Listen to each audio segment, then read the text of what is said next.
Hi mga kacharing, good morning! Exactly 5:50 AM ng umaga ako yung nagising kasi ang aga ko natulog kagabi. Nakala mo naman. Sana. Yan, syempre kailangan muna natin maghilamos kasi para hindi naman tayo may muta sa morning glory sa umaga pag nangumarap sa inyo. To be honest mga kacharing, hindi talaga ako morning person. Talagang minsan ay tinatanghali din ako magising. Kaya ngayon, maaga lang ako natulog kaya maaga din nagising. Yan lang. Ba't ang taba mo? Grabe ka naman, parang ang iniwan sa kusina, Bessie. Kala mo naman ewan. Ang pangit ang katawan mo, Bessie. Tayo mag-iinit ng tubig. At need natin magkape. Ay, hindi pala ako. Si asawa ay magkakape. Kaya kailangan natin mag-init ng tubig. Malamang sa alamang ano yun, malamig na tubig, kape. Ano yun? Sabagay, pwede naman. Pero normally sa umaga kailangan mainit na tubig ang kailangan sa kape. Kaya, yan, gora tayo sa pag-iinit ng tubig. Change location tayo mga kacharing at tayo mag-liquid ng liquidin sa lamesa at ang daming nakakalat. Yung mga bawang sibuyas na yan, kung nagtataka kayo kung bakit napakadami namin bawang at sibuyas, i-share ko lang kasi nga nung last time or nakarang araw ay birthday ng mga anak ko. So need namin bumili ng maraming bawang at maraming sibuyas. Kaso nga lang, sumobra. Sabi nga nila, diba, mas maganda na yung sobra kaysa sa kulang. Kasi pag kulang, mahihirapan ka pang bumili. Or hindi ka mahirapang bumili, mas mahal kasi nga sa tindahan ka na bibili. Eh yan, mas mura kasi nga maramihan. Yun lang, share ko lang. Okay, next. Ang bilis ng transition, diba?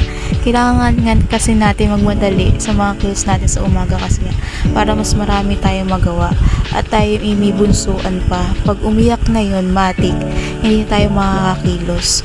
Yan, maghuhugas lang ako ng pinggan normally.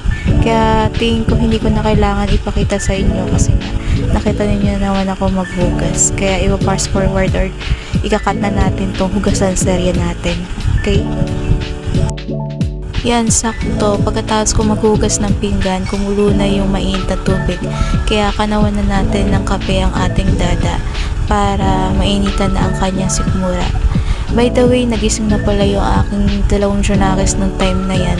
Kaya si dada yung nagbabantay ng mga bata. Kaya salamat sa sa pupupantay sa mga bata habang may ginagawa ko sa kusina. Dada, love you. Kinikilig yan. Charing lang. Napakadami mo naman maglagay ng asukal ka, charing. Nakakala mo naman bibigyan mo na sakit na diabetes ang iyong asawa. Ikaw ba may galit sa iyong asawa at napakadami mo maglagay ng asukal?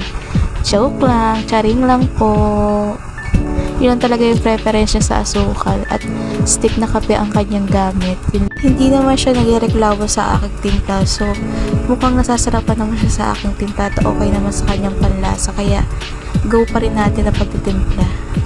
Yan, bilisan mo naman sa pagtimpla at baka mamaya mawala na ng init yung kinakuluan mong mainit na tubig. Napakabagal pumilis ng person. Joke lang. Charing lang. Reminder lang po sa mga bata, sa mga matatanda, alam niyo yung ginagawa niyo, matatanda na kayo. Pero sa mga bata, mag-ingat-ingat po tayo sa mainit na tubig at baka kayo ay malapnos. Pag hindi kaya, tawagin si ina at ama para magpatimpla ng kape or ng gatas ninyo, ha? Ingat!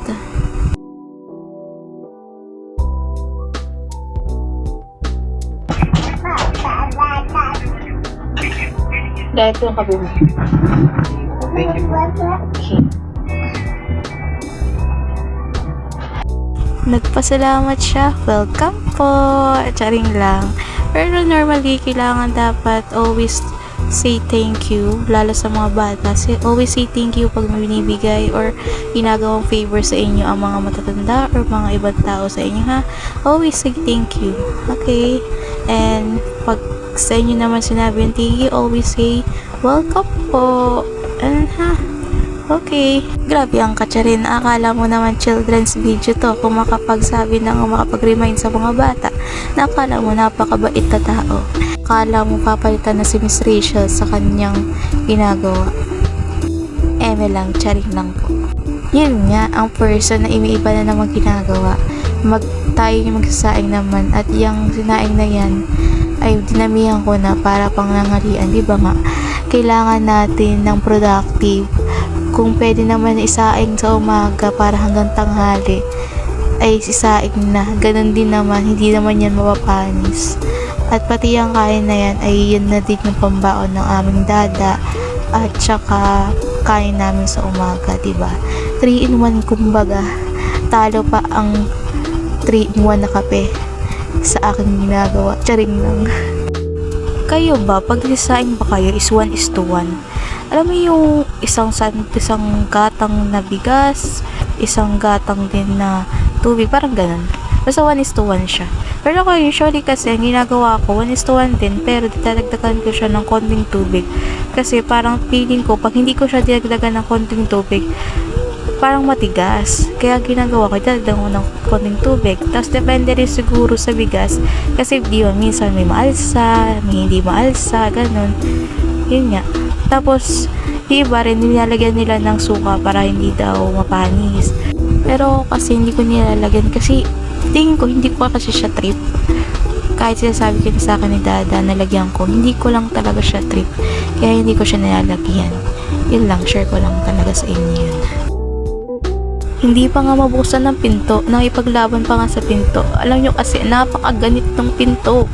Yan, kailangan na natin magtanggal na mga sinampay sa labas at baka mamaya bigla pong umulan at babasa pa yung mga tuyo na.